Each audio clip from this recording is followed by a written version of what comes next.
பவிஷ்யோத்தர புராணத்திலே திருப்பதியில் அமைந்திருக்கும் திருமலைக்கு ஒவ்வொரு யுகங்களிலும் ஒவ்வொரு பெயர்கள் அமர்ந்திருக்கின்றன.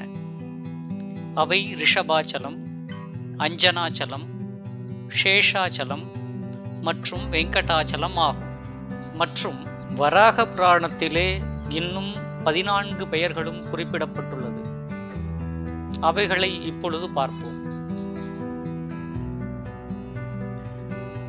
முதன்மையாக நாம் விரும்பியவற்றையெல்லாம் கொடுப்பதால் இந்த திருமலைக்கு சிந்தாமணி என்று பெயர்.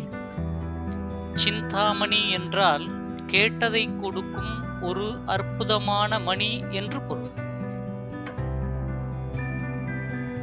நமக்கு நல்ல அறிவையும் விசேஷமான ஞானத்தையும் கொடுப்பதால் இது ஞானாச்சலம் என்று பெயர். அச்சலம் என்றால் மலை என்று பொருள். எல்லா புனித தீர்த்தங்களும் இங்கே கூடியிருப்பதால் இது தீர்த்தாச்சலம் என்று பெயர் பெற்றது. தீர்த்தம் என்றால் புனிதமான தண்ணீர் என்று பொருள். எல்லா சரோவரங்களிலும் மிகச் சிறந்ததாக இருக்கக்கூடிய புஷ்கரணி என்னும் சரோவரம் இங்கு இருப்பதால் இது புஷ்கராத்ரி என்று பெயர் பெற்றது. சரோவரம் என்றால் குளம் என்று பொருள். அத்ரி என்றால் மலை என்று பொருள்.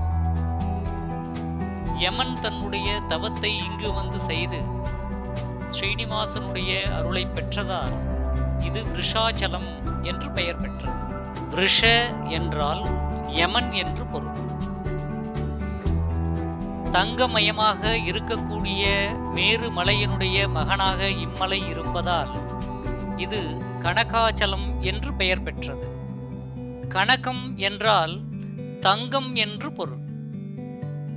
நாராயணன் என்ற ஒரு ஞானி இந்த இடத்திற்கு வந்து தவத்தை மேற்கொண்டதால் இதற்கு நாராயணாத்ரி என்று பெயர் பெற்றது.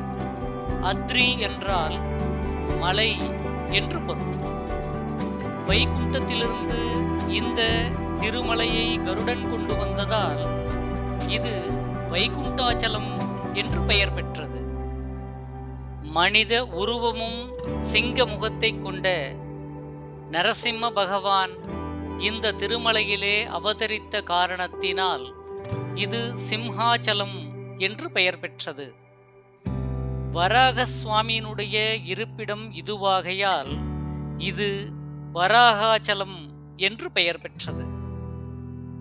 ராமாயணத்திலே வருகின்ற நீலன் என்கின்ற ஒரு கவி இங்கு வந்து தவம் செய்ததால் இம்மலைக்கு நீலகிரி என்று பெயர் பெற்றது. திருமலைக்கு வரும் பக்தர்கள் அனைவரும் ஆனந்தத்தை அனுபவித்துக் கொண்டிருப்பதால் இந்த மலைக்கு ஆனந்தகிரி என்று பெயர் பெற்றது. செல்வத்திற்கு அதிபதியாக இருக்கக்கூடிய மகாலட்சுமியின் விசேஷ இருப்பிடம் இதுவாகையால் இதற்கு ஸ்ரீசைலம் என்று பெயர் பெற்றது. எல்லாம் வல்ல இறைவனாகிய ஸ்ரீனிவாசன் இங்கே விசேஷமாக வசிப்பதால் இதற்கு ஸ்ரீனிவாசகிரி என்று பெயர் பெற்றது. கிரி என்றால் மலை என்று பொருள். இந்த 14 பெயர்களை கேட்பவர்க்கும் நினைப்பவர்க்கும் சொல்பவர்க்கும் வாழ்வில் எல்லா நன்மைகளும் கிடைக்கப் பெறும். இதில் எவ்விதமான ஐயப்பாடும் வேண்டாம். இதை எல்லா பக்தர்களின் பொருட்டு உன் தாமரை திருவடிகளில் சமர்ப்பிக்கின்றேன்.